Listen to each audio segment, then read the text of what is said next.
vida es así, ¿no? Estamos con algo simpático, pero también hacemos contacto con lo que están viviendo en la zona sur de nuestro país, la llamada macro zona sur.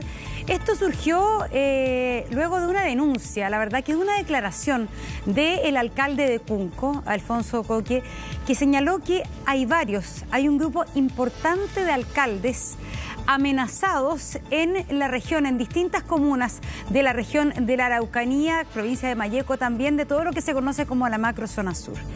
Serían cerca de 9 los alcaldes que son amenazados por grupos violentistas y eso ha impedido que muchas veces ellos mismos realicen denuncias de actos violentos que ocurren en sus comunas, en sus municipios. ¿Qué es lo que está pasando? ¿Cuál es la situación que viven los alcaldes de esta zona? Es lo que vemos en la siguiente nota.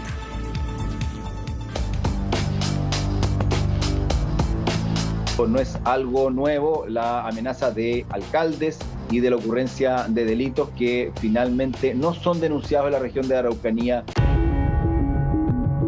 Yo puedo entender que hay alcaldes que se sientan abandonados por el Estado. No estoy diciendo que sea el caso de los 6 alcaldes que usted menciona, pero ya no se confía en que la autoridad pueda resolver como antes. Si fuese tal como lo indica el señor Coque, es una situación compleja y grave que estaría pasando con autoridades locales. Pero que están denunciados fuertemente y hay alcaldes muy complicados, lo hay acá en la macrozona.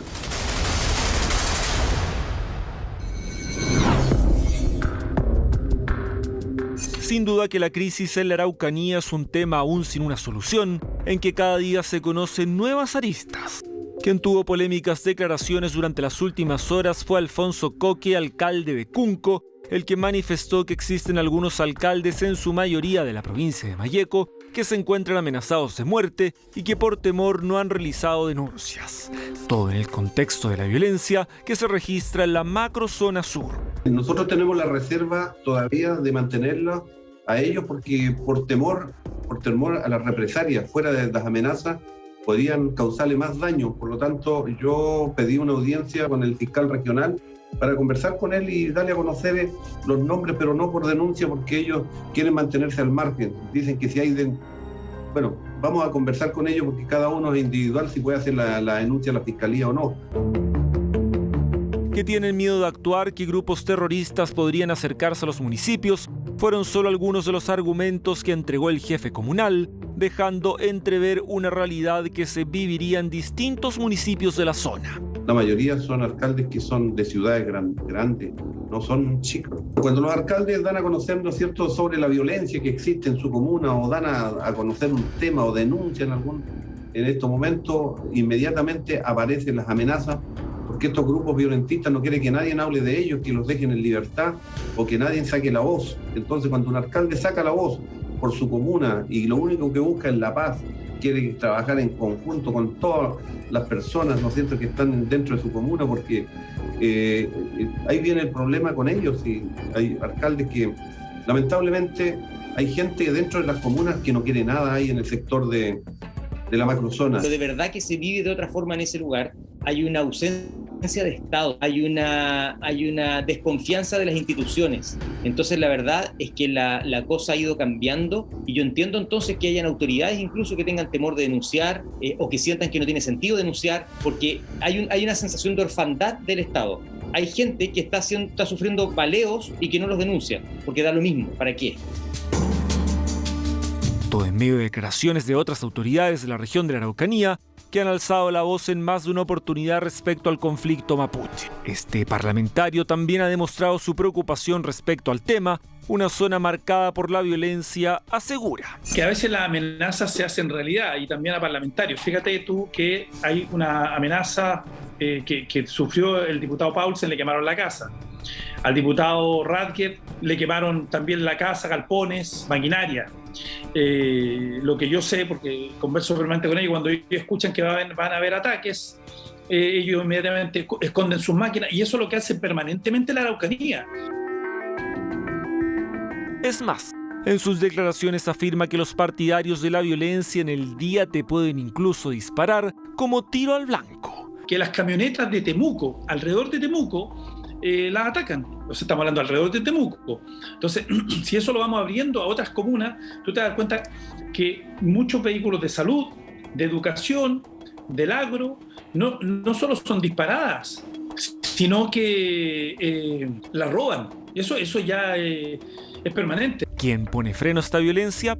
Porque este problema que se arrastra hace más de una década aún no encuentra una solución definitiva. Es la pregunta que se hacen no solo las autoridades de la región, sino que también quienes viven en la zona y que nada tienen que ver en el conflicto. Van a la autoridad y genera impotencia el decir, como me dijo una señora, mi camioneta me la habían robado, tenía GPS y yo le decía a la autoridad, la camioneta está ahí, al lado de ese cerro, y la autoridad no iba, porque no va a meterse a ese lugar. Entonces, ¿para qué voy a perder tiempo yendo a Carabineros, yendo a la Fiscalía, si resulta que al final no obtengo nada? Y es como una impotencia. Hay hechos relacionados con la violencia rural donde muchas víctimas no denuncian, particularmente productores forestales y pequeños productores agrícolas, que muchas veces son extorsionados para sacar su producción maderera o su producción de grano. Los titulares de la prensa en los últimos meses confirman esta violencia. La Araucanía, nuevo ataque a encapuchados, deja al menos 7 camiones y una grúa quemados en Teodoro Schmidt. Ataque en la Araucanía, 2 máquinas y un container fueron siniestrados. Multigremial de la Araucanía asegura que violencia aumentó 146% tras fin del estado de excepción. A tal grado llega la violencia que incluso hay quienes aseguran que los fiscales tienen temor de acudir a las zonas en conflicto y que algunos de ellos han sido amenazados. En el último año se han registrado 4 situaciones que son constitutivas de amenazas en contra de fiscales. Hoy día los fiscales ya no están saliendo a terreno o salen muy poco y habiendo hablado en algún momento con los fiscales regionales y nacionales, señalaron que efectivamente los fiscales tienen algún temor de salir a terreno. Las autoridades gubernamentales están conscientes de que estamos frente a un problema grave y que las amenazas deben ser expuestas para identificar a los responsables. Es más, expertos en leyes aseguran que se pueden hacer las denuncias incluso de forma privada. Inclusive la Fiscalía, en función, ¿cierto?, de la gravedad de los hechos que se denuncian, podría llevar una investigación en forma reservada hasta antes, digamos, de poder formalizar por los hechos a quienes son responsables de dicha amenaza. Es la única manera de hacer investigaciones de fondo en que incluso se pueden llegar a realizar peritajes de todo tipo para saber quiénes son los responsables de los ataques y los atentados. Si, por ejemplo, son denuncias de carácter telefónico en donde han llegado mensajes, lo que se podría hacer, ¿cierto?, es ver el tráfico de llamados que tiene el número de teléfono, contactarse con la compañía proveedora de dicho servicio y en función de eso ver, digamos, de dónde provienen o cuál es el origen, digamos, de esos llamados. También podrían eventualmente solicitarse intervenciones telefónicas para efectos de hacer escuchas, ¿cierto?, de las mismas, o bien también hacer, digamos, algún tipo de investigación respecto de algunas personas que tengan dudas que puedan ser ellas las que están profiriendo dicha amenaza. Desde la Fiscalía insisten en que denunciar las amenazas es clave en casos de este tipo. Indicar que el delito de amenazas es un delito que requiere la denuncia del afectado para poder iniciar investigación al respecto y de esta manera activar los protocolos de seguridad y brindar las medidas de protección que se requieran según el caso particular. Para autoridades de la zona, un hecho que marcó un antes y un después fue lo ocurrido el 15 de marzo pasado, cuando el ataque a la comitiva de la ministra del Interior, Isquia Siches, dejó en evidencia un problema que a juicio de algunos parece sin control.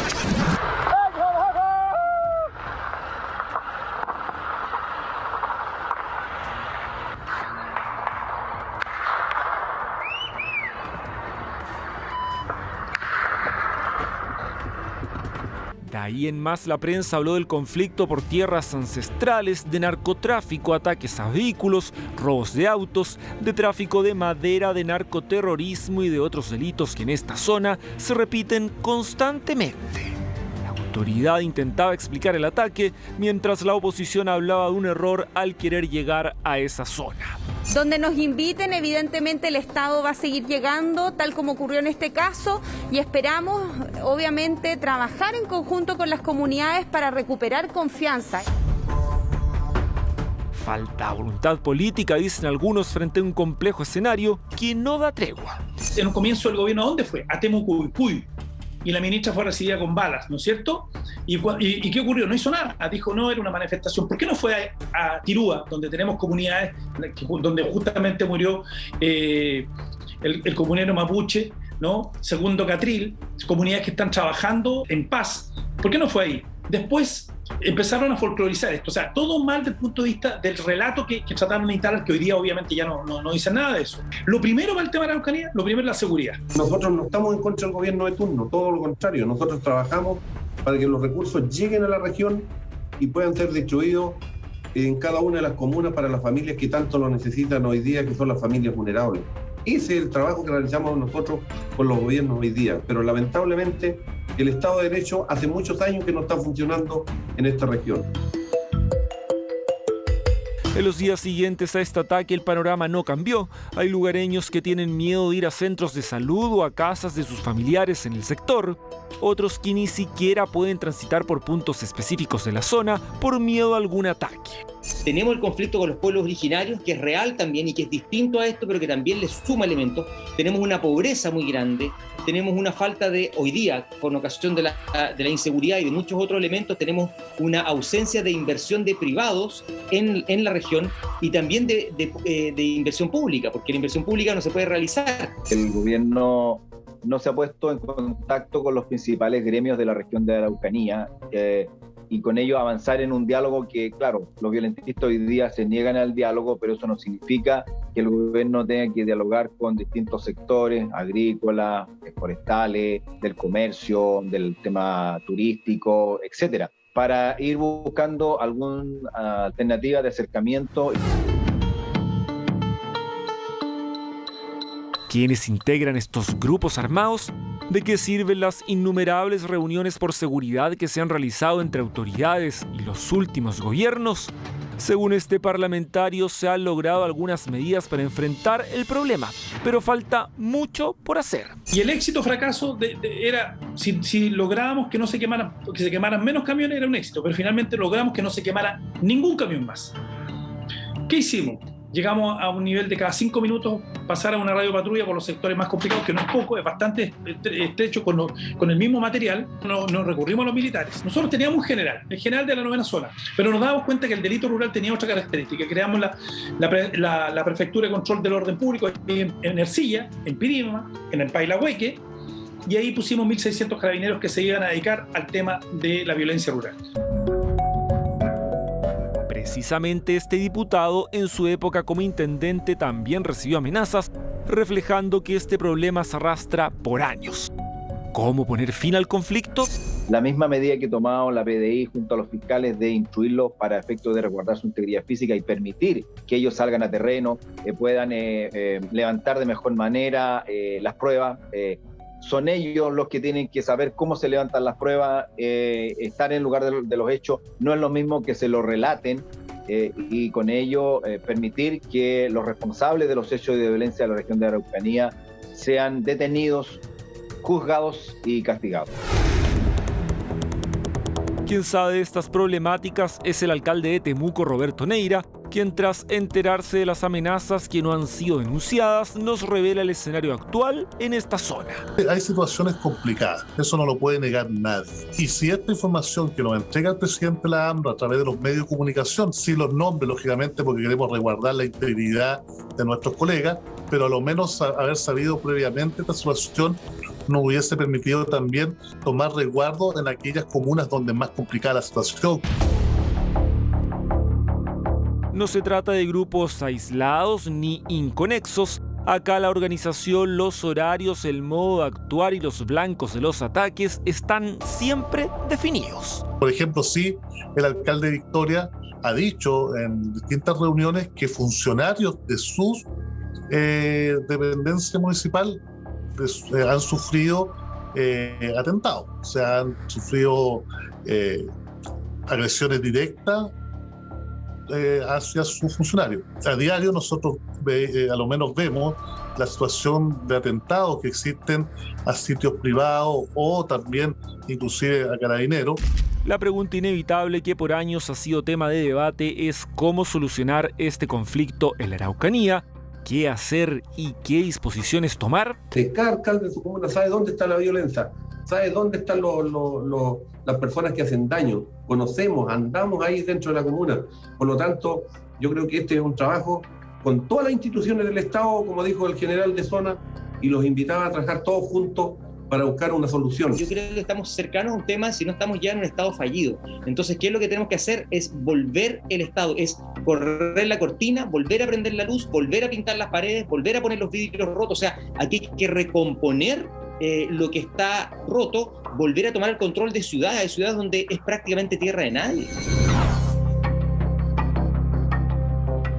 Hasta el cierre de esta edición, la mayoría de los alcaldes de la región de la Araucanía se excusaron por motivos de tiempo de referirse a este tema.